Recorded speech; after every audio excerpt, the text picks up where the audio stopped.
Sa mga katulad po nating hindi marunong lumingon sa iba, good job sa pagiging loyal. Pero kung mayroon ng kasamang pananakit ng leeg yan, aba, baka stiff neck na yan. Ang stiff neck ay isang kondisyon kung saan hirap tayong igalaw ang ating mga leeg. Apektado rito ang ating mga neck muscles na bumubuhat sa ating mga ulo. Kadalasan ay mayroon din itong kasamang pananakit ng ulo na tinatawag na cervicogenic headache. Kaakibat din ng stiff neck ang pananakit ng iba pang bahagi ng katawan tulad na lamang ng balikat at ng braso. Kung madalas kang nagkakaroon ng stiff neck, posibleng dahil yan sa maling tindig or improper posture.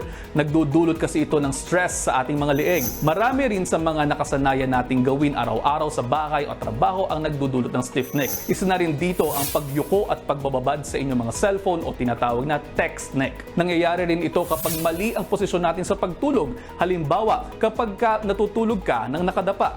Resulta rin ito ng abnormal na posisyon ng ulo at lieg kapag nagtatrabaho o di naman kaya ay nagmamaneho. Kusa naman pong nawawala ang stiff neck makalipas ang ilang mga araw o linggo. Pero may magagawa naman po tayo kapag hindi na ninyo matiis ang sakit. Pwedeng gumamit ng ice or heat pack. Pareho itong makatutulong upang mawala ang inflammation o ayusin ang daloy ng dugo sa ating lieg. Makalagang laging itama ang ating posture, nakatayo man tayo o nakaupo. Dapat straight lamang ang likod at huwag palaging nakayuko. Tiyakin ding pantay ang ating mga ulo at lieg sa ating katawan kapag tayo ay natutulog. Huwag masyadong intense sa pagtatrabaho mga kapatid, mayat mayaring mag-inat-inat at gumalaw-galaw para maging maayos ang sirkulasyon ng dugo.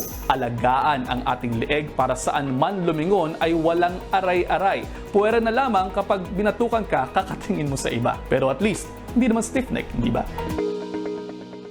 Mga kapatid, Justin Quirino po. Masayang kwentuhan at makapulahang informasyon ang hatid namin tuwing umaga. Kaya mag-subscribe na at mag-follow sa social media pages ng News 5.